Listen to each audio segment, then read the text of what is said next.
2016 में चाइना में बनने वाली ऐप टिकटॉक, इसमें ऐसा क्या है जो आजकल की नई नस्ल इसकी तरफ राग़िब हो रही है?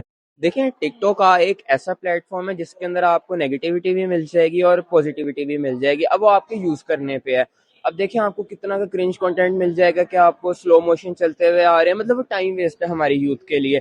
अगर मैं अब अपने कंटेंट की बात करूँ, अल्हम्दुलिल्लाह मैं फूड ब्लॉगिंग करता हूँ, जाता हूँ एडवर्टाइजमेंट करता हूँ लोगों की, तो लोग मेरा कंटेंट देखना पसंद करते हैं। तो वो आप पे डिपेंड करता है कि आप टिकटॉक को कैसे यूज़ करें। तो मैं तो अपनी जो मेरी ऑडियंस है उसको मैं अच्छी चीज़ें प्रोवाइड कर रहा हूँ।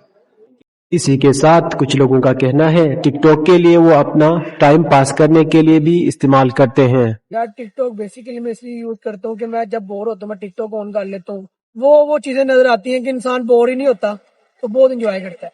बेसिकली चाइना ने लॉन्च किया था 2016 में, पाकिस्तान में 2019 में टिकटॉक ऐप जो है ना लॉन्च हुई थी। उसके बाद काफी लोगों ने ना फेम हासिल किया। वो यूट्यूब पे वर्क कर रहे हैं, अच्छी खासी अर्निंग कर रहे हैं। अपनी यूट्यूब की फेम की वजह से उन्होंने ज्यादा से ज्यादा जो ना सब्सक्राइबर्स वो इनके टिकटॉक की वजह से यूट्यूब पे जा रहे हैं। उसके बाद भाई बिजनेस के हवाले से बात की जाए, उस एडवर्टाइजिंग के लिए ये टिकटॉक ऐप बहुत अच्छी है, तो लोग अपना बिजनेस प्रमोट कर रहे हैं। और बस यही है, ज्यादा टिकटॉक फायदे ही है।